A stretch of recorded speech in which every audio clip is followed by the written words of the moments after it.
नमस्कार दोस्तों, इस वीडियो में जिस स्टॉक के बारे में हम बात करने वाले हैं उसका नाम है धनलक्ष्मी बैंक लिमिटेड। ये स्टॉक 42.30 के प्राइस पे ट्रेड कर रहा है। मार्केट में आज इसने 1.12% का अप मूव दिया था। मार्केट कैप है इसकी 1072 करोड़ की। प्रमोटर होल्डिंग 0 है।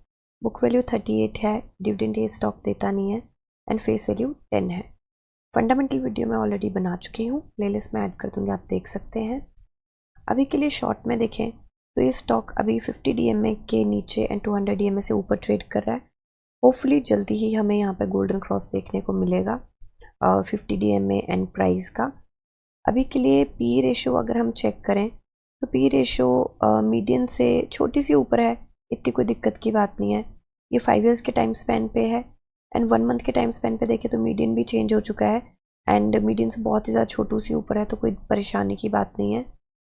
यहाँ पे ग्रॉस प्रॉफिट मार्जिन देखें तो 100 पे इंटैक्ट है एंड जो revenue quarter on quarter decrease हुआ था ये लास्ट क्वार्टर का है एंड इस क्वार्टर का अभी रिजल्ट आना है। होपफुली इस बार रिकवरी देगा ये।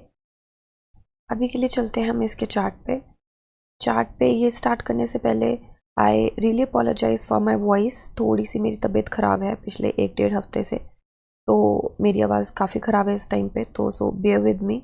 कुछ समझ नहीं आएगा मेरी आवाज़ की वजह से तो आप मुझे कमेंट सेक्शन में बोल सकते हैं, मैं कोशिश करूँगी क्लैरिफाई करने का। अभी के लिए सबसे पहले हम बॉलिंजर बैंड एक्टिव करते हैं एंड ये स्टॉक अभी 20 डे सिंपल मूविंग एवरेज जो है उसके नीचे ही स्टॉक ट्रेड कर रहा है। बॉलिंजर बैंड को अगर हम देखें तो यहाँ पे इसका टमी काफ़ी वाइड था, ये टमी है, ये माउथ है एंड काफ़ी नैरो हो चुका है, एक टनल सी बन चुकी है, नैरो है काफ़ी अभी एंड यहाँ पे थोड़ा वाइड भी होने लगा था, फिर से नैरो हो गया था। तो मुझे लगता है कि अभी इसका एक तो 2-3 चीज़ें हैं जो ध्यान में रखने वाली हैं। उससे पहले उन चीज़ों को डिस्कस करने से पहले एक बार हम रेंज का लगा के देखेंगे कि कोई रेंज तो नहीं बनती है हमारी। तो अभी के लिए हमारी यहाँ पे कोई रेंज नहीं बन रही है। ओके, तो इसको हटा देते हैं। तो यहाँ पे ध्यान रखने वाली क्या चीज़ें हैं, सबसे पहले मैं चलूँगी BSE पे। BSE पे देखिए अभी कोई सर्विलांस में नहीं है एंड प्राइस बैंड जो है 5% का है। अब हमने यहाँ पे एक पैटर्न देखा था कि 2 वीक्स का इंटरवल के बाद ये अपना जो है ये 4 में था, 24 मई को ये 4 से वापस आया, 7 जून को निकला, 7 जून के बाद आया, 21 जून को निकला, 21 से निकला, 21 को आया फर्स्ट स्टेज पे एंड 5 को निकला। तो अब हो सकता है कि 19 के आसपास, आज है 16, कल छुट्टी है 17 की, परसों और उसके बाद परसों के बाद का जो दिन है फ्राइडे, तो ये 2 दिन है। मुझे लगता है फ्राइडे को हो सकता है कि अगले नेक्स्ट जो मंडे आएगा फ्राइडे को है अपनी 19, 20, 21, तो हो सकता है 22 तारीख को इसका प्राइस बैंड चेंज हो जाए। अब ये पक्का नहीं है होएगा कि नहीं होएगा, but I am just pattern जो बोल रहा है उसके अकॉर्डिंग मैं बता रही हूँ कि हो सकता है प्राइस बैंड चेंज हो जाए इसका। तो अभी के लिए देखिए ये स्टॉक ना काफ़ी टाइम से ये जो रेजिस्टेंस है जो कि है अपनी 42.35 के 42.30 के आसपास की, इसको बहुत ज़्यादा स्ट्रांगली फेस कर रहा है एंड आज की जो क्लोजिंग है वो वही रही है, 42.40 की रही है। उस बिल्कुल उस रेजिस्टेंस के ऊपर इसने क्लोजिंग दी, बहुत छोटू सा ऊपर इसका गैप रहा है, उसके ऊपर इसने क्लोजिंग दी है। बट ये चीज़ ज़रूर है कि कभी भी एक सिंगल लाइन जो होती है वो नहीं डिफाइन करती है इसको। यहाँ पे हमेशा मैंने बात करी है कि सपोर्ट एंड रेजिस्टेंस की हमेशा एक रेंज होती है। तो अभी के लिए क्योंकि जिस तरीके से ये इस रेजिस्टेंस को ट्रीट कर रहा है तो मैं अभी भी इसको रेजिस्टेंस के जोन में ही लेके चलूँगी। यहाँ पे मुझे रिवर्सल ज़रूर लग रहा है, बट रिवर्सल हमें काफ़ी बार यहाँ पे लगा है बट स्टॉक निकल नहीं पाया है। बड़ी बार ये हुआ है कि यहाँ पे अड़चन आई है और 44.54, तो मतलब 45 को जैसे ही ये क्रॉस कर लेगा फिर तो आई एम सो सॉरी, मैं यहाँ पे तोतला भी बोलने लग पड़ी हूँ, आई रियली अपोलोजाइज। तो यहाँ पे मुझे लगता है 45 जैसे ही क्रॉस कर लेगा फिर तो फुल फ्लेज कॉन्फिडेंस के साथ हम बना सकते हैं एंट्री, बट उससे पहले हमें थोड़ा सा ध्यान से यहाँ पे चलना पड़ेगा।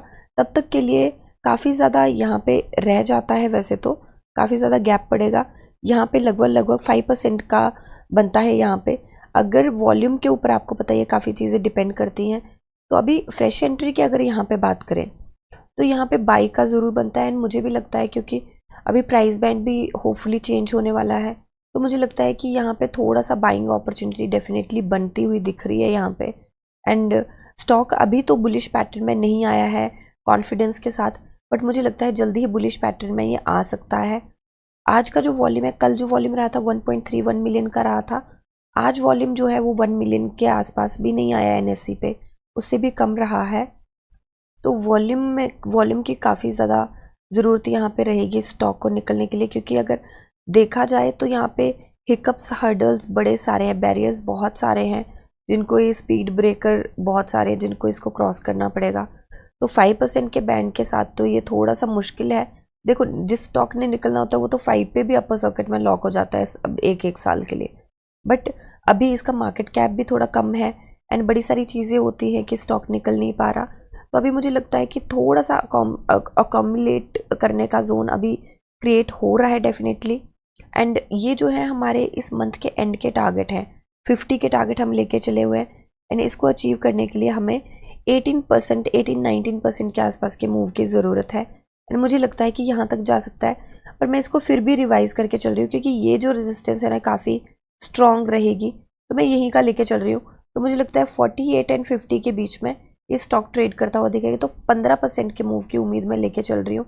और अगर इसका प्राइस बैंड 10% का हो गया तो मुझे लगता है कि कोई बड़ी बात नहीं है उसको अचीव करना, हमारे पास काफ़ी वक्त रहेगा उसको अचीव करने के लिए। एंड दूसरी चीज़ ये भी रहेगी कि ऐसा नहीं होगा कि अगर इसका प्राइस बैंड 10% का हो गया तो स्टॉक एकदम से बहुत स्ट्रांग हो जाएगा और भाग जाएगा, ऐसा भी नहीं होगा। तो ऐसा भी सोच के मत चलिएगा कि अच्छा प्राइस बैंड चेंज होने वाला है तो इसके तो रॉकेट बनने वाला है, ऐसा नहीं होता, कभी भी किसी स्टॉक के साथ ऐसा नहीं होता। बट ये ज़रूर हो जाएगा क्योंकि 5% के प्राइस बैंड के साथ क्या होता है कि बहुत सारी मार्केट में अपॉर्चुनिटीज़ है, इतने सारे कंपनीज़ है, इतने सारे स्टॉक्स हैं, तो बाकी अपॉर्चुनिटीज़ में इन्वेस्टर्स या ट्रेडर्स स्विच कर जाते हैं। तो यहाँ पे अभी अपॉर्चुनिटी क्रिएट होने वाली है, अभी थोड़ा वक्त लग रहा है एंड मुझे लगता है उस अपॉर्चुनिटी के साथ यहाँ पे भी वॉल्यूम आना फिर चालू हो जाएगा। ट्रेडर्स या इन्वेस्टर्स या जो भी आप बोलना चाहते हैं, स्विंग ट्रेडर्स या जो भी रहेंगे, वो यहाँ पे आने फिर चालू हो जाएंगे। तो वो भी एक चीज़ है। अभी एक बार BSE पे चलते हैं, तो न्यूज़ के ऊपर नज़र मारते हैं। तो न्यूज़ इमीडिएट तो कोई भी नहीं है, बट इसका अगर डिलीवरी वॉल्यूम देखें तो 76.71 का है, जो कि एक बहुत ही ज़्यादा स्ट्रॉन्ग डिलीवरी वॉल्यूम है। एंड इससे पता चलता है कि लोग अकोमुलेट करना चालू कर चुके हैं। एंड ये जो हमारा पुरानी 9th को न्यूज़ आई थी, क्योंकि मैं बीमार थी तो मैंने वीडियो नहीं बनाई, तो ये न्यूज़ कवर कर लेते हैं। तो बेसिकली कोई खास न्यूज़ नहीं है, इसमें बस इतना ही बोला है कि जो मटेरियलाइज्ड फॉर्म में होते हैं शेयर्स, तो इन्होंने बताया कि डीमटेरियलाइज जैसे उनके पास वो आए हैं तो उन्होंने विद इन 15 डेज उस पर एक्शन लेके डीमटेरियलाइज करके स्टॉक एक्सचेंज पे अपडेट कर दिया था। तो कोई ऐसी न्यूज़ नहीं है जिसके प्राइस के अप डाउन मूव में किसी तरीके की मदद करेगी। तो फ्रेश एंट्री के लिए वॉल्यूम के ऊपर खासा ध्यान रखें, प्राइस बैंड चेंज होने के ऊपर खासा ध्यान रखें। हो सकता है कल छुट्टी है, परसों और उसके बाद का दिन फ्राइडे, तो इन 2 दिनों में हो सकता है कि प्राइस बैंड चेंज हो जाए। 2 दिनों में क्या, मुझे लगता है फ्राइडे को ही होगा, अगर होगा, या मंडे को होगा, तो अगर जो पैटर्न बता रहा है उसके अकॉर्डिंग। तो ये है मेरी एनालिसिस एंड कोई बाय सेल होल्ड की रिकमेंडेशन नहीं है। एंड रेस्ट RSI के पास काफ़ी हेडरूम है यहाँ पे मूव करने के लिए, ठीक है। तो स्टॉक काफ़ी अच्छी स्टेज पे है इस टाइम पे, अगर ये मूव देना चाहे प्राइस बैंड चेंज होने के बाद तो बहुत अच्छे मूव ये दे सकता है, ठीक है। तो ये सिर्फ मेरी एनालिसिस है, कोई बाय सेल होल्ड की रिकमेंडेशन नहीं है। आप अपनी एनालिसिस कीजिए, जानिए समझिए, पढ़िए और फिर इन्वेस्ट करिए। मिलते हैं नेक्स्ट वीडियो में, तब तक के लिए शुक्रिया एंड हैप्पी इन्वेस्टिंग।